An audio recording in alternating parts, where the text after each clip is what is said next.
que retornando aqui, a graça de Deus nos elegeu em Cristo para a salvação. Veja bem, às vezes nós costumamos dizer, eu não concordo com este pensamento, que a salvação é de graça. Não é, ela é pela graça. Que custou um alto preço. Custou a morte de uma pessoa inocente, que foi Jesus, o Filho de Deus. Mas ela nos é apresentada para nós. O preço que deveria ser pago foi pago, não custou nada a nós, porque ela foi oferecida, ela é disponível, ela é acessível. Olha o que diz o verso 4 do primeiro capítulo. Como também nos elegeu nele, em Cristo, antes da fundação do mundo, para sermos santos e irrepreensíveis diante dele em amor. Querido, nós somos desde a fundação do mundo. Aliás, antes, Deus já preparou esse momento, essa coisa grandiosa de um dia Jesus vir no momento certo, sabe? Isso é grandioso demais. Ele fala como também nos elegeu nele antes da fundação do mundo, para sermos santos e irrepreensíveis diante dele, amor. Fomos eleitos em Cristo. Não existe eleição sem Jesus, não existe salvação sem Jesus. Não há nada que eu e você possamos fazer para merecer, para conquistar a salvação.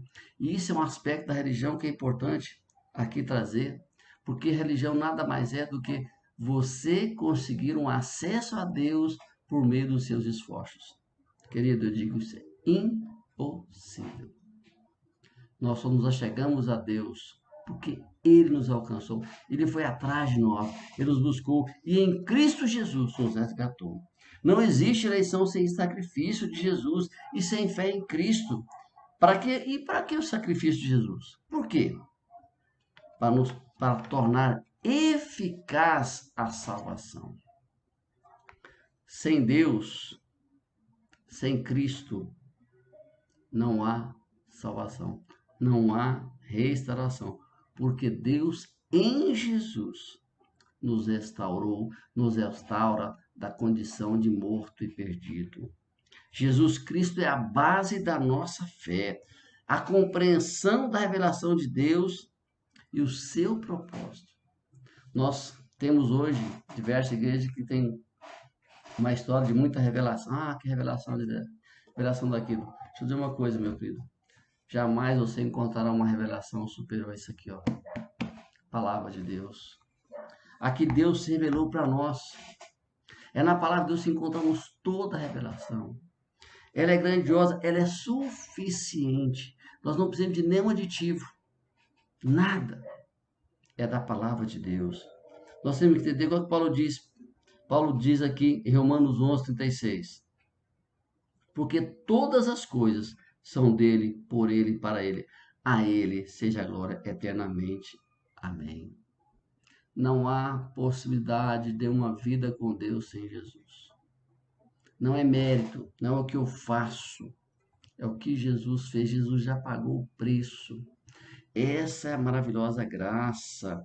Olha aqui que o apóstolo Pedro diz no seu primeiro livro, no seu primeiro capítulo, verso 2: eleito segundo a presciência de Deus Pai, pela santificação do Espírito, para a obediência e a aspersão do sangue de Cristo, graça e paz sejam multiplicadas.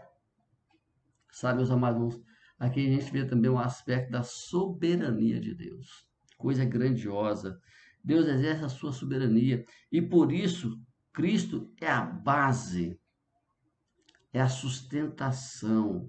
A sua presciência nos elegeu. Ser soberano não significa ser arbitrário. A gente às vezes entende mal porque existem alguns soberanos humanos, alguns reis que são arbitrários. Mas não, o livre-arbítrio nos dá condições de escolhas morais. Deus nos dá a liberdade de escolher em ser salvo ou não. Quando eu disse no começo, a salvação está disponível, ela é acessível. Mas o homem pode dizer não. Esse é o pecado contra o Espírito Santo.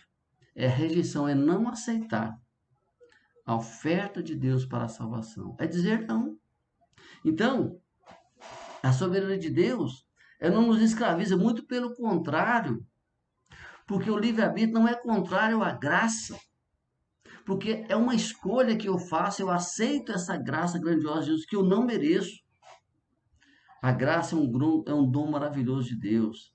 Ela não é imposta, porque aí sim seria arbitrário. Ela é oferecida. E é pela fé que eu e você podemos alcançar e receber essa graça. Porque a graça de Deus se tornou eficaz por meio da redenção pelo sangue de Jesus. Efésios 2:13. Olha só o que diz. Mas agora, em Cristo Jesus, vós, que antes estáveis longe, viestes para perto pelo sangue de Cristo. Paulo está dizendo que nós vimos outrora longe de Deus, afastados das coisas de Deus, mas Deus nos resgatou. E Deus se tornou homem em Jesus e veio e derramou o seu sangue. E assim nós podemos ter acesso. Então, o que a gente percebe claramente é que Deus nos tornou salvos pelo sangue de Jesus, mas agora, em Cristo Jesus, vós que estavais longe, afastados, nós éramos escravos do pecado. O homem servia ao diabo, não há como você querer que enfeitar, porque não existe o meio termo. Ou você está com Deus, você é com Deus, ou você é do diabo. Ou você é filho de Deus ou filho do diabo. O filho do diabo pode tornar filho de Deus em Cristo. É isso que é a proposta. O homem servia ao diabo e às suas próprias concupiscências. Servíamos ao pecado e por essa escolha fomos condenados. Tá vendo? Mas Jesus Cristo pagou o preço e com seu sangue nos redimiu. Um favor que não merecíamos. Não é uma graça qualquer, mas algo grandioso. Não há dúvida, por isso temos que ser gratos a Deus, temos que reconhecer essa salvação tão grandiosa, por mais terrível que tenha sido o seu pecado, por mais absurdo que ele tenha sido dentro dos nossos conceitos humanos, aqueles que a gente chama de pecadão, aquele pecado que não merece perdão. Deixa eu dizer uma coisa para você: perdão e graça é para quem não merece. Que quem merece é troca, é pagamento. Por isso, o perdão de Deus é para mim e para você que não merecemos. E a graça dele. Porque Deus está disponível pela fé, em nome de Jesus. A graça de Deus é o meu tesouro maior, é o seu maior tesouro. Sem a graça de Deus, nós estamos definitivamente perdidos. A graça de Deus nos coloca nas condições de membro da família de Deus. Olha a coisa grandiosa. Eu costumo dizer em muitas pregações, estudos que eu dou, que a maior mentira do diabo é que todos são filhos de Deus. Sabe por que essa é a maior mentira? Porque se todos fossem filhos de Deus, não haveria condenação. Mas o Evangelho de João fala claramente: veio para que era seu e os seus não receberam, mas a todo quanto receberam, Deus lhe poder de tornar-se filhos de Deus. E só a graça e o sangue de Jesus tornam filho de Deus. Olha o que diz o verso 9 do capítulo 2. Assim, não sois mais estranhos, nem imigrantes, pelo contrário, sois concidadãos dos santos e membros da família de Deus. Por que família? Porque família é algo especial. Bendito, família nasceu no coração de Deus, é um projeto de Deus, assim como a igreja. Então Deus criou, Deus sustenta, Deus criou a família e é Deus quem sustenta. Estamos no mês de maio, chamamos de um mês da família. Então a família, nós nos tornamos membros da família de Deus. É na família que nós compartilhamos nossas alegrias conquistadas. Também é na família que nós podemos compartilhar nossas frustrações, nosso fracasso, nossas dores. É na família que nós crescemos e desenvolvemos. Eu costumo dizer que na família nós temos as maiores alegrias, mas também as maiores tristezas. Mas a família de Deus é composta pelos seus filhos que ele adotou em Cristo, nos tornou herdeiro por meio de Jesus. Jesus é o primogênito de entre muitos irmãos. Como um pai perfeito, Deus ama todos os seus filhos da mesma forma. Isso aqui é maravilhoso, sabe por quê? Porque na família de Deus, todos nós somos iguais.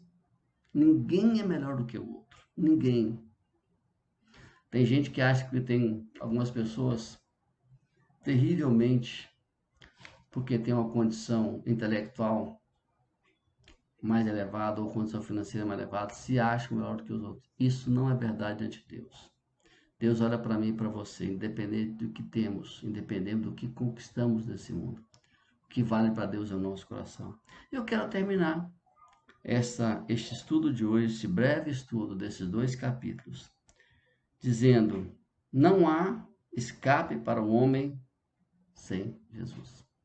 Perdido, porque todos pecaram e separados estão da glória de Deus. Por isso, nós temos que entender que a nossa salvação está nas mãos de Jesus. O sangue dele derramado.